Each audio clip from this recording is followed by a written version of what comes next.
This isn't just another podcast. We're crushing the taboos and we're rewriting the rules. It's the space where we normalize women becoming wealthy. If you're done playing small and ready to become the CEO of your life and the architect of your future, then my girl, you're in the right room.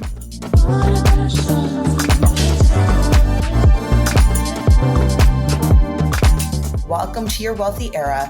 Welcome to the Wealthy CEO podcast. In today's episode, I'm joined by Lee Marie Jacobs, a spiritual wealth mentor, author of Beautiful Money and Auric Living, and the founder of Spiritual, a global movement helping women create wealth with soul.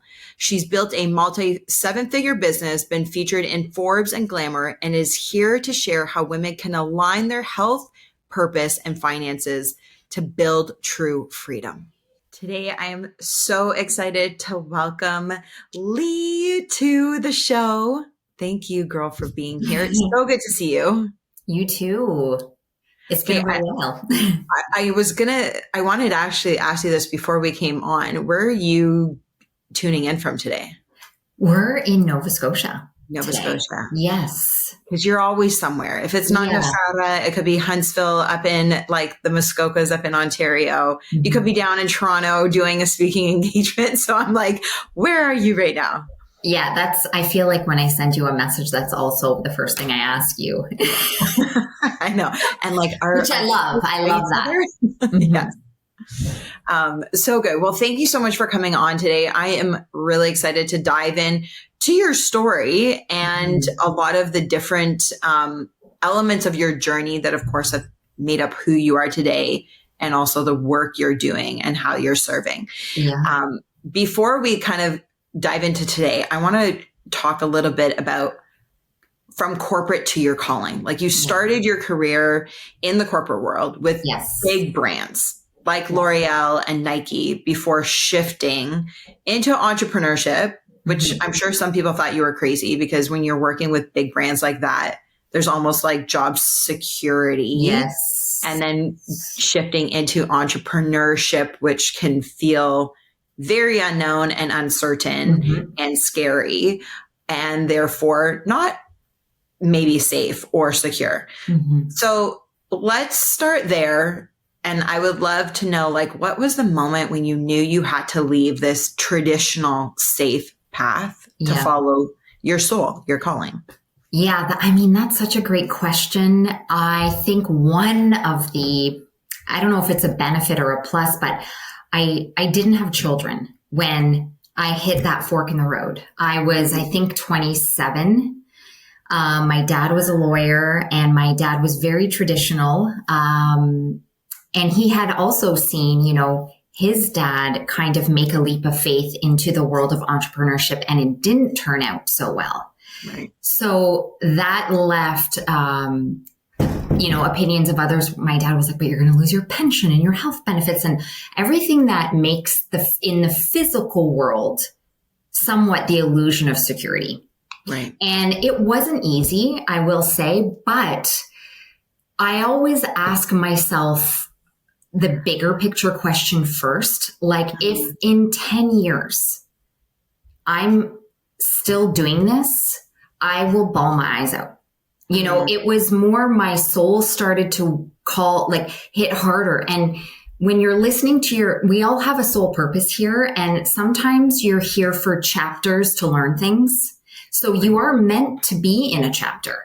But when it's at the end, if you're tuned in to your soul mandate, you start getting signals and whispers from your body. And that's why I love Gabor Mate's work so much, right? When the body says no. Or there's a wonderful book called The Body Reveals. Like, you learn to use your body somewhat as a pendulum. And my body started to signal that it was time to move, time to pivot. And because I'm so tuned in, like at that time I was also a Pilates instructor. And so I was so connected to my body, and I was like losing my hair, losing weight. My skin was like breaking out. I did not look healthy. And I was like, I'm just not listening to my intuition. Right. Even though it's scary, my body full on was like, it's time for a shift. Right. So it was very scary, but at the same time, what I did, because I also am very analytical and I started my career in engineering in university, my analytical side was like, okay, best case scenario is that I thrive as an entrepreneur and I'm all good. Mm-hmm. Worst case is that I have to go live with family members. Right. And I was like, that's not the end of the world. No. Yeah. So in my brain, worst case scenario wasn't that bad. So I was like, we only live once. This is not a rehearsal. Yes. And why do we want to live beneath our potential in safe and cozy? There are chapters for that. Right. But I was like, I'm 27 and I want to see why my soul is here. Mm-hmm. So I took the leap of faith. It wasn't easy, but if you surround yourself with people who are on path with you, right, and you have even one friend who's a little on the same page, one mentor. You don't need 20 friends. Yeah. Everyone can disagree with you. I had that one person, that one mentor. And once you do it, you're like, why didn't I do it 10 years before? Right. Yeah. No kidding. And like taking the bet on yourself, like betting on yourself. Right. And I also knew like if I wanted to go back to corporate, I could. Not once did I look back. I couldn't. Physically, I was like, would I consult or still engage, but I just knew that chapter was done for me. Mm. So let me ask you, because, you can feel that what you're currently doing is not for you and that your soul is calling something. You have a soul purpose. It might not be where you're currently planted right now. And you could be asking similar questions as you were in your 20s, like, am I really on my true path? And I think some women listening can really resonate with that. Mm-hmm. And we've all been stuck at one point or another, or feeling like we're out of alignment with what we want. But so many of us lack how to find the clarity of what it actually is, right? It's easy to be like, I don't want this, this, and this. Mm-hmm. I don't want my life to look like this. I don't want to be in fill in the blank. But then to go to the other side and say, I want to step into, I want to become, I want to pursue, can be really hard for some people. The challenge that we have is that we're conditioned and educated from being born. Totally. That we are just a physical body. And so the only thing developed is physical looking good and the intellect. Right.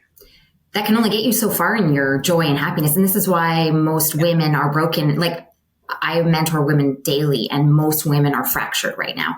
Okay. A lot of them, it's the emotional body that is broken. And the reason for that is not just timing in the world and all the wild things going on. It's that we've never been trained how to nurture our spiritual body, our emotional body, our mental body, our vital body. We are only conditioned to nurture looking good, physical body, and intellect, like pump the intellect with knowledge. Right. So you can get to the top of that ladder where you make a ton of money, you have an awesome job, everyone thinks you're so great, but you're miserable, you're fully medicated, and you can't find inner peace. That's not success. Yeah. I agree. But that's what women are conditioned to go for.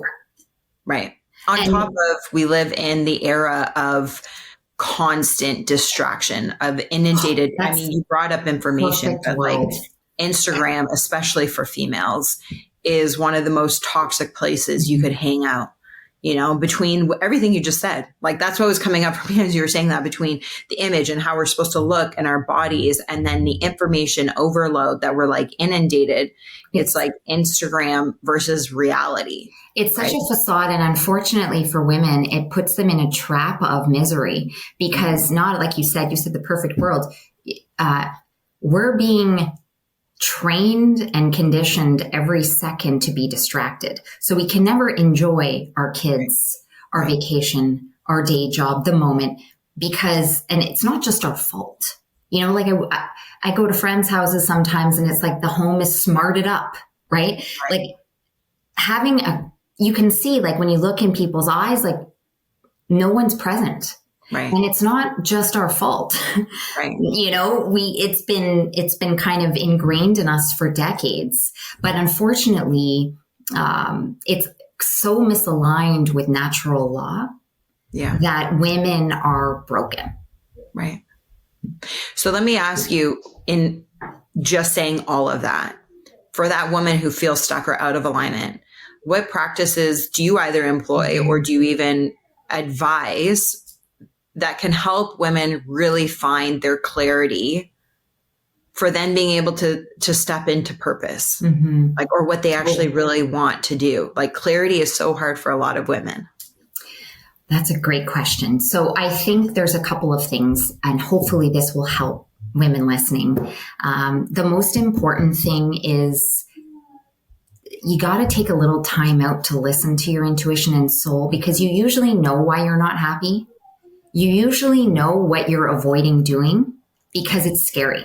Right. Whether it's leaving a relationship, quitting a job, changing a friend circle, all of these things take courage, but there's something that your intuition your soul has been trying to get your attention, and you're avoiding it because it's a bit scary, or because it triggers a trauma or a fear, which is, I won't have security and I'm not good enough, especially for women. Yeah. So those two fears keep women trapped in a life of looking good on the outside and putting in a smile and going to parties. But when they're alone in their bedroom, they have to drink or they have to medicate because something feels off. So the first thing is to have enough quiet in your life to start contemplating, like, why don't I feel joy? Right. And, that's the first thing. And then what I teach with women through my spiritual community is, like, you have to rebuild, or you got to build from the ground up. So if your foundation of your life is full of cracks and not aligned with your values and has no integrity, you can't achieve real success. You can get facade, fake intellectual success, but your personal life will not be full of joy, fulfillment, peace. So it's like you have to rebuild at the foundation level. So it's like you got to start developing order. And that comes from, do I have real friends who love me unconditionally, even if I'm a jerk one day or say the wrong thing? Am I in a relationship that's unconditionally loving, or do I have to look a certain way or act a certain way to, for it to be okay? Do I love where I live? Is my day filled with meaning, and are my activities every day aligned with my values? For most women, it's no. It's just dealing with this. It's like, oh my God. So we stay distracted, busy, and in a bit of quiet desperation. So having a mentor is really important for these things. But I think the great thing about these times is women, a lot of them are so broken, they're cracking open. One of my mentors said, you get crushed into fine wine. And that's the spiritual path, right? Yeah.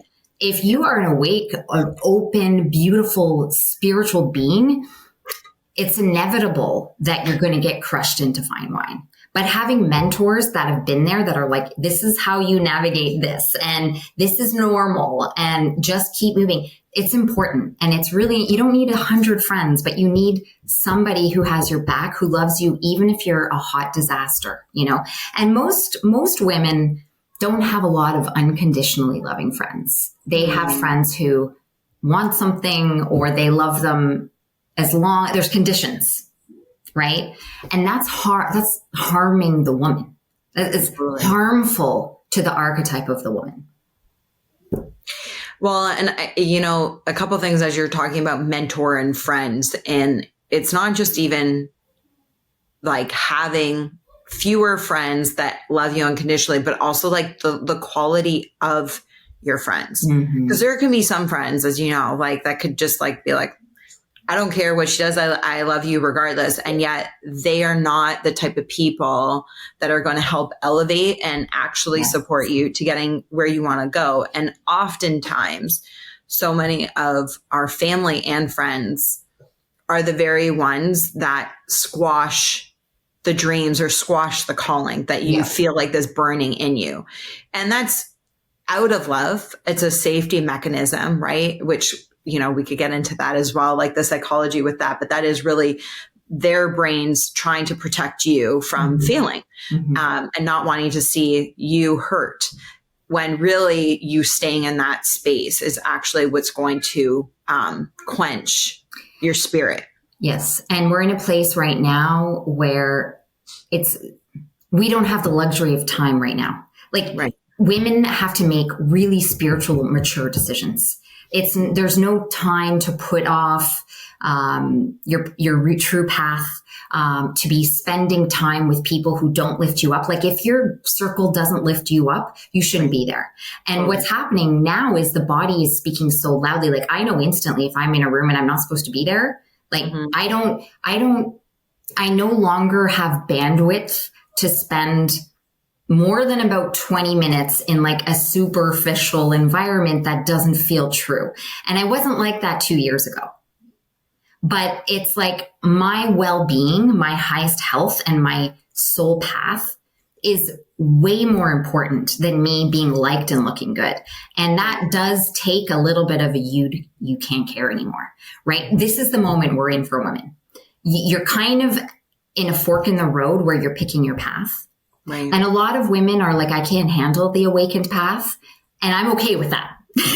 And so I'm going to choose like some addictions, wine, work, tech, cell phone, but they're okay with it to some extent because the other part is too overwhelming. Sure. But for the women listening to your podcast, they've probably already selected the awakened highest path for them and they want to see what they're made of.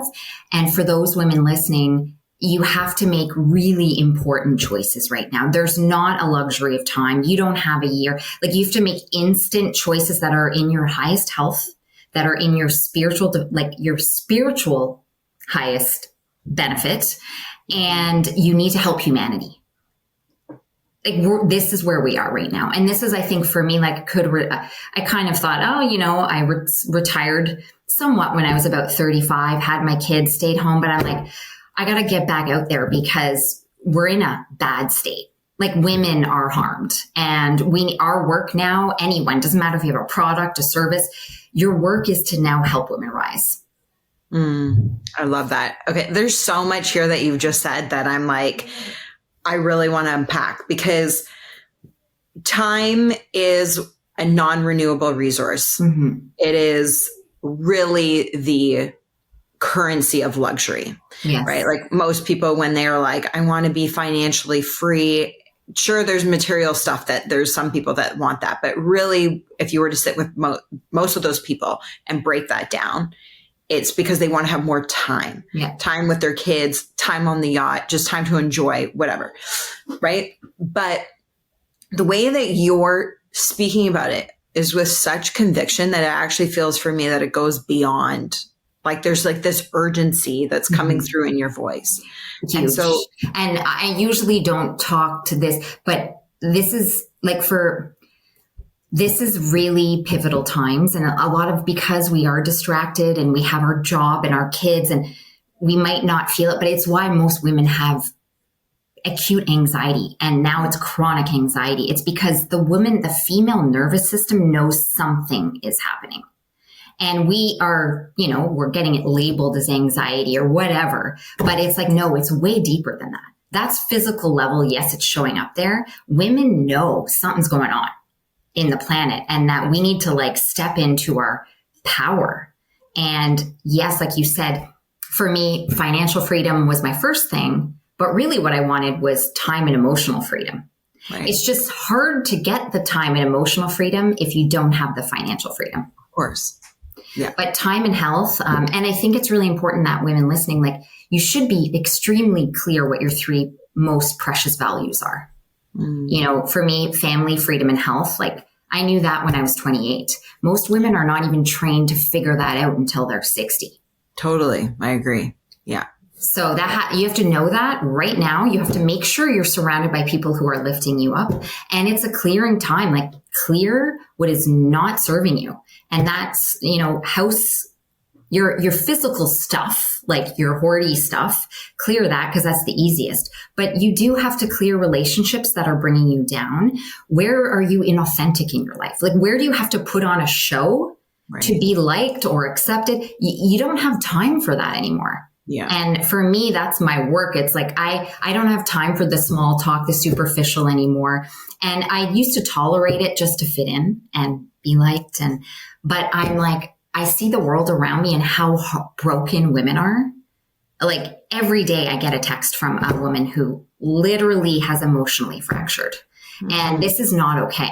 And this is happening. And for me, I see it daily, but it's happening all over the world. And it's because something is wrong. Like the way women are living and the way women have been conditioned to live it's completely the opposite of how their spiritual soul development works. Right.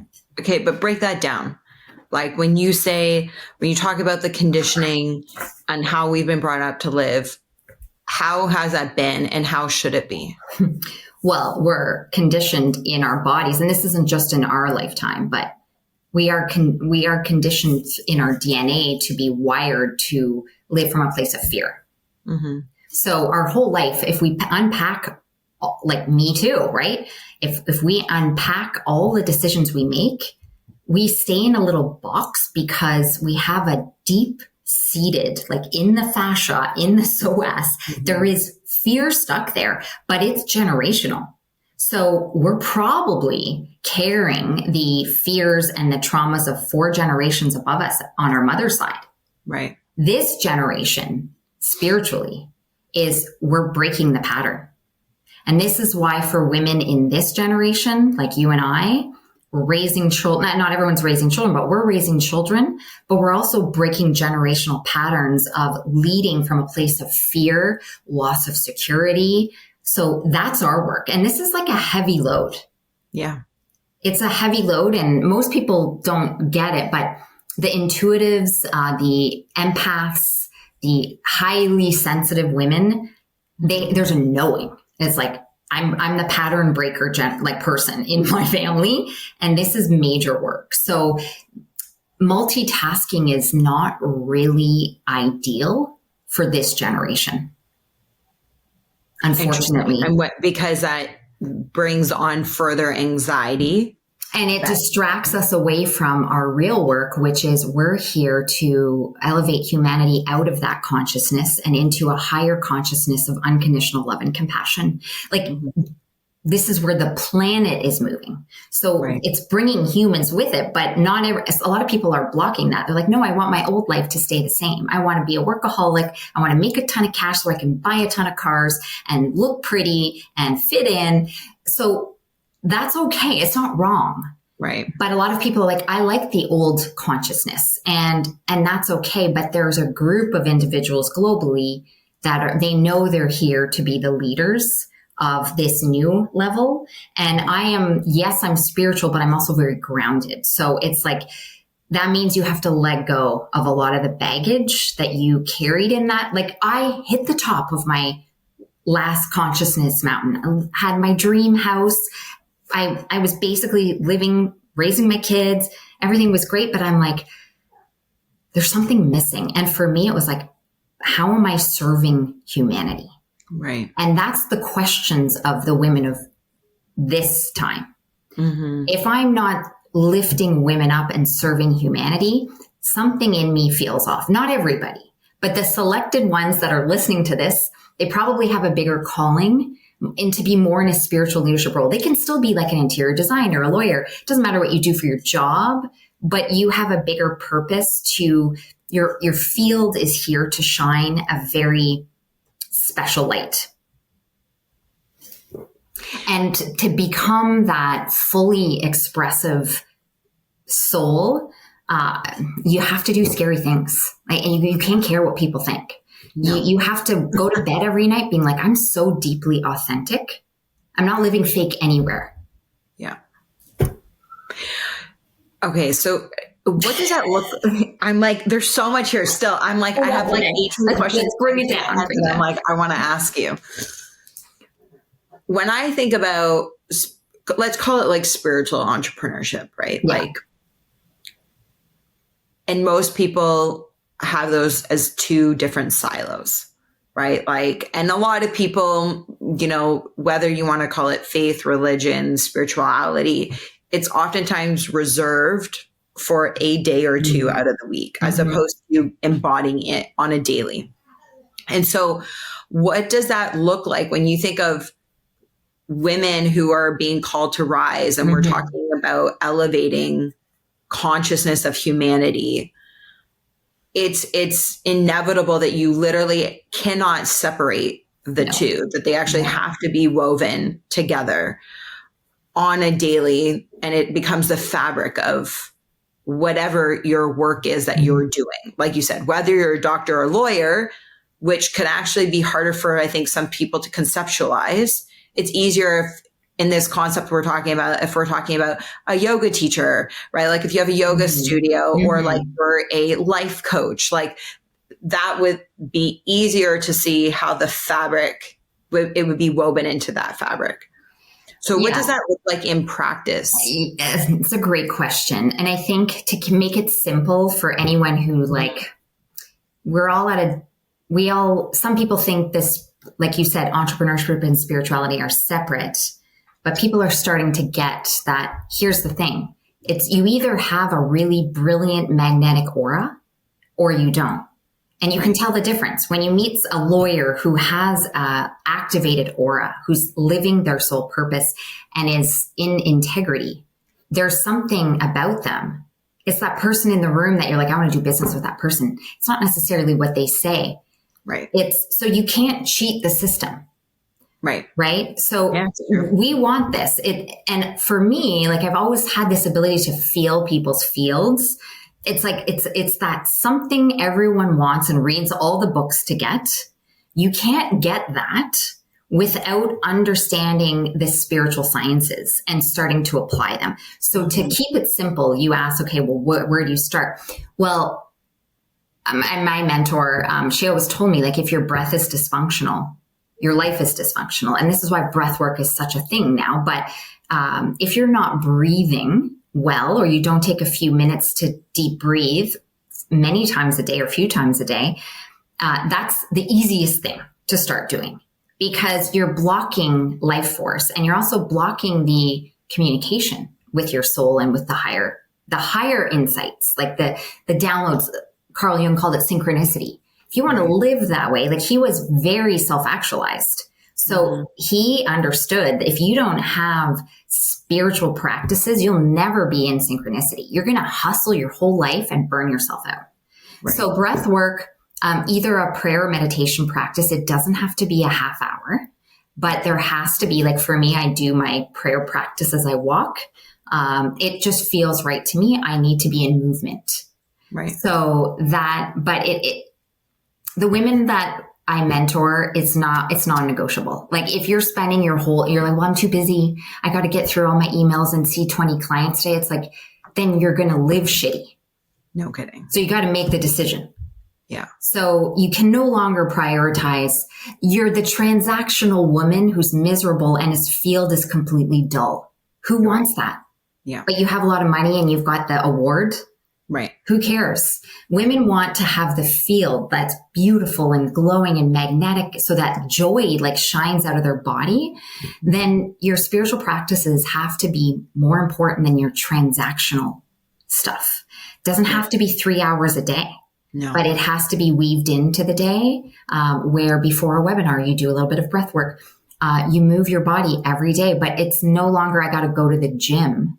It's I need to shake off other people's shit energy off my field. And I need to, for empaths, that's the thing. You got to get other people's stuff off of your field every day. I agree. Yeah. And then, having, those are some things, but like, then there's other practices in terms of nutrition. Like I teach spiritual nutrition because it's no longer about, I think we've evolved even past holistic nutrition. There are practices that will help elevate, but to get started, it's like, get clear on like what isn't working. Make a list of all the things that are making you feel or nauseous, and start creating a little bit of order every day and start doing some breath work. That's like the best way to start. Super easy. Mm-hmm. I love that you are bringing in the breath, because it is free. Right? There's no excuse that you can't afford it. And it's always available to you. Yeah. Like, that's the thing. It's not like, I don't have time to get to the gym today, you know, whatever it is, we carry it with us all the time. And I cold plunge a lot. I actually just did my first cold plunge since, before being pregnant, you know, and obviously you can't do cold plunge while you're pregnant. So, and I did a video on my Instagram, and it's in my highlights still, talking about the importance of coming to your breath, you know, and that your breath will guide you through all of it. And it took, like, normally I'll go and do a cold plunge and I'll be like anywhere between like 3 to 5 minutes. Like the health benefits and the sweet spots start at happen between that 2.5, 3 minute mark. So that's always, like, for me, the minimum. Everything else after that is mental, can become a little more ego, like pat on your back, like, yeah, you know, like sometimes and it's yoga practice, right? Right? Yeah, exactly. Yeah. Like a power yoga practice. Some guys that will be like, oh yeah, I did 7 minutes. I'm like, well, you really don't need to do that, but pat on the back. Good for you. You know? But all that to say, like, it is incredible when you go do a cold plunge. And this is like a very tangible exercise that you could do to watch the power of your breath, to really understand. Because even some people, I remember breath work before I even started cold plunging, that I'd be like, so ridiculous. Like, I'm going to go sit and pay and be in a class to do like breath work for 30 minutes. Like, and I felt the same way about yoga in the beginning. I wanted speed yoga. I was like, oh my God, like, who wants to be still for 30 minutes? And anybody who can relate and that resonates with you, you need to do yoga and you need to do breath work. Yeah. Those of us who say that, you know, you're the one that needs it the most. And I was that person. And I remember being like, breath work, like, this sounds so crazy. Like, I'm going to pay somebody to like guide me through my own breathing, and not understanding the weight and the importance of it. And cold plunging is one of the most tangible exercises that you can do, where you can see how the power of your breath actually grounds you and calms you, makes you feel safe. Yes. Because that's the fight or flight. The moment your body starts to get into that cold water, it's like, oh my God, this is not good. This is not safe. This is not okay. The body starts feeling pain, like more fight or flight. And in tapping into your breath, and I guide, not like professionally, but like, you know, friends of mine who are like, I can never do that. I'm like, just give me one cold plunge, just one. And I will guide you through it. I will be there with you. And you can do it. And it's your breath, not mine. Like, you still have to do the work. And people are always so amazed that, you know, they're like, okay, I'm going to go in for 30 seconds.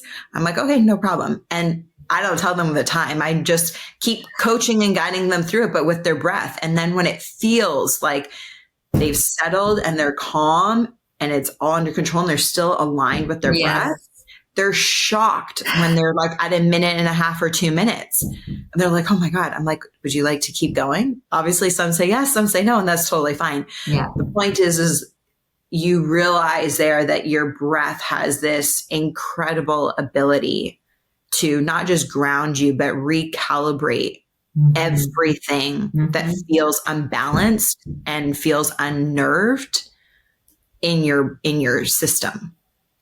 So I love that you brought that up. And it's funny, as raising kids, right? Like, moms are so obsessed with them walking and meeting, but no one's like focusing on let's just let them breathe well as they grow. Like, yes, obviously when they're young, but it kind that focus stops. And then you get kids who are 8, 9, and 10 who have anxiety. And it's like, there's no focus on the breath. The focus is all on the intellect and making sure they meet all the other physical standards, where really our focus should be on keeping these beautiful children breathing well through the ages into their teens. It's just not, now obviously with breath work, it's starting to be more prioritized, which is amazing. Yeah. And I hope that continues. Yeah. Well, it's become a little more mainstreamy, which I know for people like you and myself, I don't love that, but the practice is, you know, people becoming aware that it's another modality, right? It's another tool that can really enable and elevate your entire state. Yes. And so, you know, it's important to do. If this episode is bringing you value, can I please ask you for 30 seconds of your time to subscribe to the show from wherever you're tuning in from? Leave a review and share this episode. This is how we amplify the message, we grow the show, and we multiply the impact for women. Lee, I want to come back to this urgency of time because I asked you about this and I'm like, I still really want to know, like, you have this urgency of time, basically making it sound like we don't have time to waste. Not that you should do that, right? Because it's precious. We talked about that earlier, but there is this urgency about not allowing any more time to pass in order to get things straight and get on this path. Why is that? Why is time so urgent? Well, I think it's the obvious. It's aligning with the timing of like we're entering this golden age, right? Where there's those go time moments where it's way bigger than us. Mm-hmm. The planet is like, it's go time, activating the ones who are wanting to and have put their hand up. Like, I'm in for this elevated journey. 2025 is this activation year where there isn't time. Like, it's like your soul. This is what I explain it as in 2025. Our intellect has been in the driver's seat. And obviously a lot of us have brought in some spiritual modalities, but really our intellect has been conditioned to lead. What's happening now is the soul's like, move over. I'm taking over. The intellect is not like that, but that's 2025. And so there are many people who are like, soul, no, I don't even chat with you. Mm-hmm. That the intellect is going to keep leading my life. I'm going to keep my job the way it is. I'm not changing much. I'm just going to keep my life the same. And that's okay. But they're still feeling it. Right. So they're going to have more addictions to be able to suppress it. Right. For those of us who are like, I'm in for the ride, this is 2025, the soul's taking over. So what the soul is saying is like, you got limited time to get your shit together spiritually. Your moral compass has to be solid. You got to get back to integrity. You have to stop living inauthentic. You can't have fake friends. You can't be around people who are not lifting you up. The soul is trying to clean you up to be living probably in a way you've never experienced before, but it's such a higher quality level of life. You can't get to highest health without doing this work.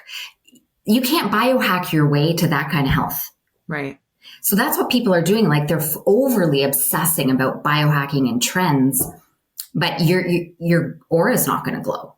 Mm-hmm. You might have muscles and be a little detoxed, but to get to what you want, right, you got to let the soul be in charge, and you have to clean your life up in a way that aligns with natural law.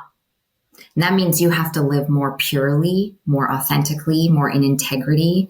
It's great. It's great to live in abundance, but it must be aligned with your truth, with raising humanity up.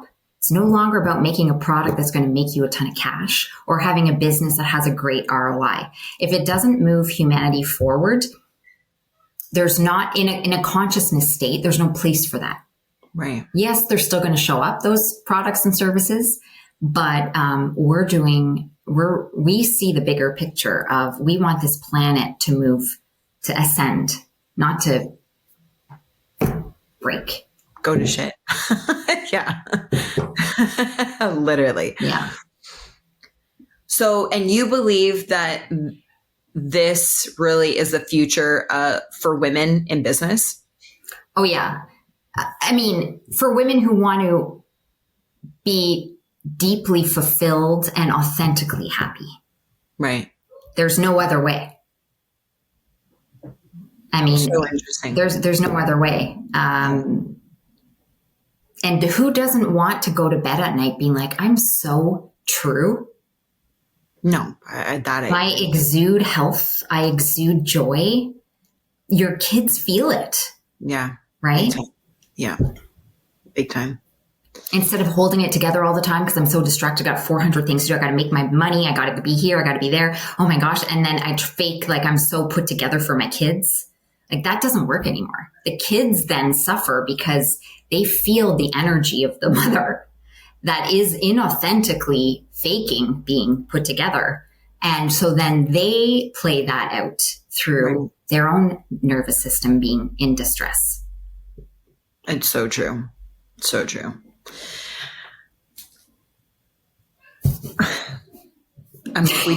We talked about like what's happening. Well, you brought up like what's happening in the world on a deeper level.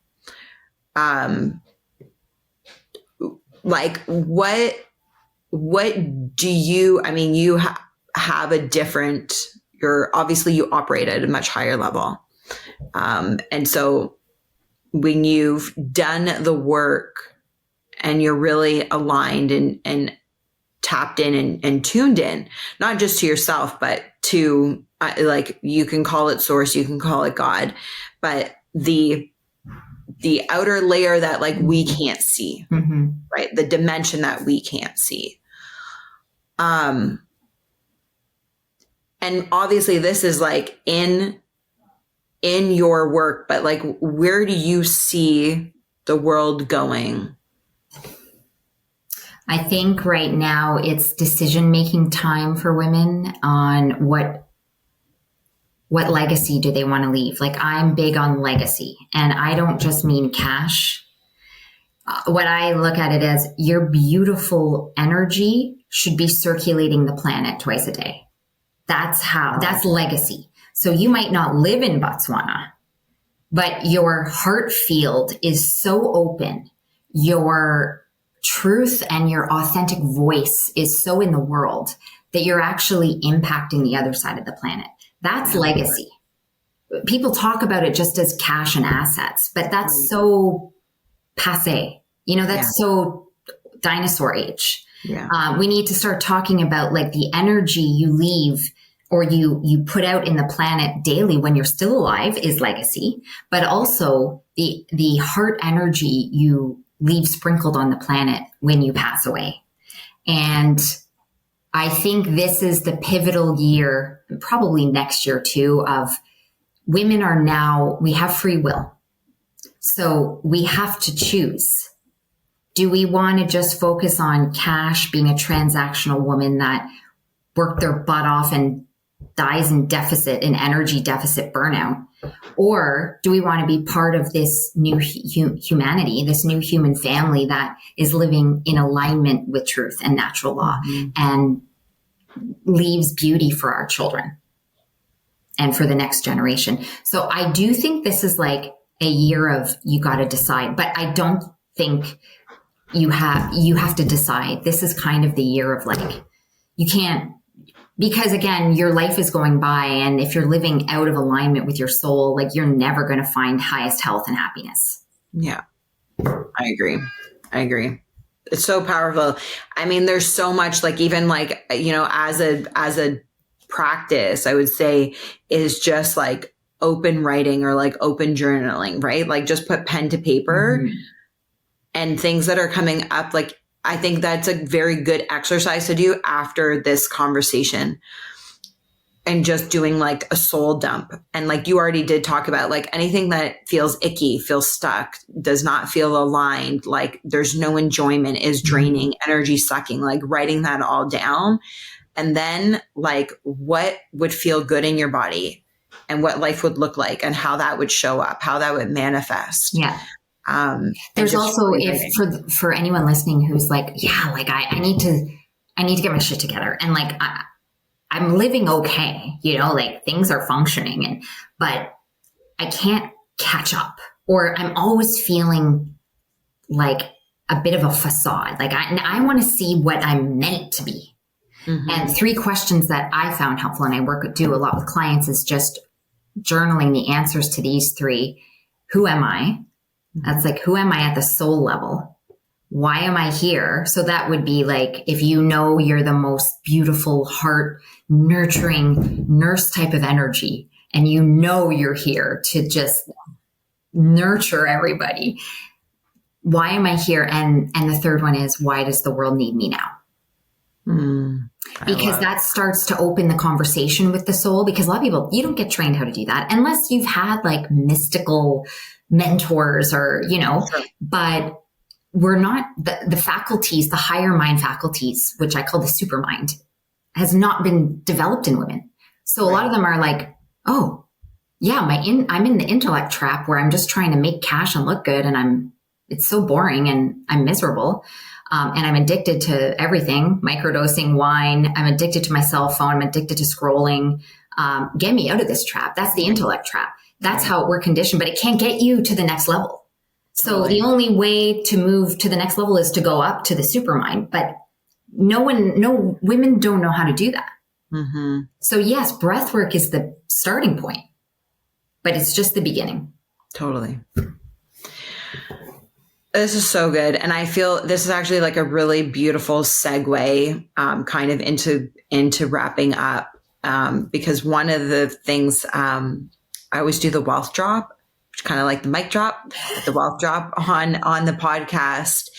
And I think what you just shared is like the prelude to the question, which is what's one piece of wealth wisdom you would pass down to the next generation of women? So this is a little bit of maybe a couple sentence answer.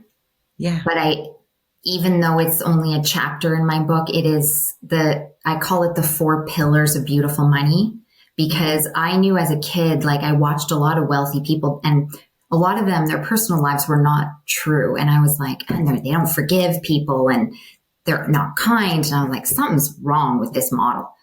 And so the 4 pillars, when you're wanting to build abundance, which is so beautiful and important, go through the 4 pillars to make sure you can check them all off. So when you're looking at an income stream or a business or a project, look at, do I love it? And does this put more of my heart into the world? So you gotta be connected to it at the heart level, or it's a no. Right. In these times, 10 years ago, do whatever you want. Number 2 is, does this add to my great legacy? So this is where you look at, does it have a passive income stream? Does it work with a trust? Am I putting products out there that are evergreen, podcasts, books?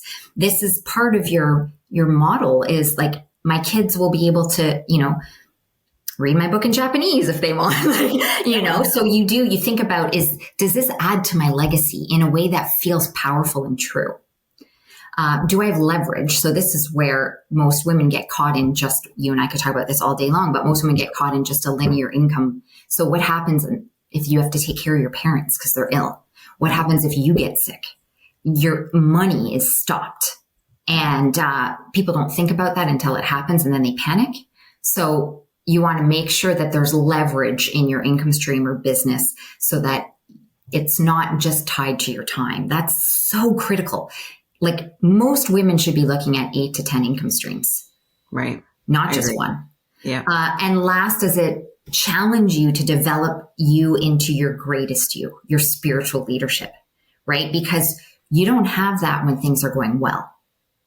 And sometimes you get to a point in your life where you're good at your business and everyone sees you as the expert. You're kind of coasting a little bit. You're not developing your next level of spiritual leadership unless you're getting crushed a little bit. Right. So you want to have an income stream or a business model that's going to challenge you to be your best, and not just intellectually. Mm-hmm. There's a lack of women leading in the world who are exuding correctness. There's a lot of business successful women, but when I talk about correctness, you look at them in their field is next level. Like, how many women do you know that you feel that way about? There's very few. Sure, I agree. So this is the opportunity for women to be like, I want to be that leader. I love that. So good. There's a lot to absorb from the call. No, it's hopefully true though. And this is part of why I wanted to have you on. You and I, we've actually only met once in person, and we've had multiple conversations, and they've never been surface level, which is why I wanted you to come on to the podcast, because our conversations have always been so elevated, heartfelt, deep, moving and shaking. Like, even myself, like, yeah, like you're speaking to whoever's listening. And at the same time, I'm like, yeah, I also need this too. And this is the beauty of how the work never ends, because you can still know something. Like there's certain things that you've said that I'm like, yeah, yes, I know. And I'm also at a different place in my life, especially now, like as a mom. So even there's certain things that you're talking about around legacy, which of course is kind of all over my Instagram right now, because legacy has always been important to me. Even my work with Free Them and my nonprofit, and like what I've done for basically 30 years. But now this it's just gone expansive and a lot deeper. And so even as you're talking about legacy from a different perspective, and being a mom who has children much older than me, and you've been a mom longer than me, it hits differently right now. So even though I've known it, I'm a new version of myself. So, and if I can leave with two things, there are two things women are being called to face right now. One is you explained it, to embody your greatest values. Because a lot of women, they love health, they love nutrition, whatever. We're now moving to, I am embodying it. So it doesn't matter what I say. Right. I got to be the walking, you don't have to be perfect. But you embody what's most important to you. That's the shift happening. It's not in the head anymore. It's dropping down to the body. So a lot of women are feeling, now's my year. That's why they're feeling that way. And second is, most women are this year facing their greatest fear. And they might be like, oh, my life's falling apart. It's going to shit. What's happening? It's all timed perfectly. But if it's fear of losing health, fear of losing money, fear of losing relationship, it's happening. Because we got to get the fear out of the body and start living in our true power, where there can't be space. Yes, we'll have little fears to keep us safe, but we can't be keeping that pattern of making decisions from a deep-rooted subconscious place of fear anymore. I love it. Lee, thank you. But I'm so grateful. Thank you for having me on and listening to me ramble for. No, it's not ramble. Like literally, it's so good. And it resonates for me, and I think it's all true. And there's a lot of wisdom in what you've said. And and I talk about this on, in other places as well, but really like, this is what it's like when you are living, not just with alignment, but with intention, and not allowing life to happen to you, but recognizing it's happening for you. And even with what you said, with some of these things that might be happening that you're like, why are things falling apart?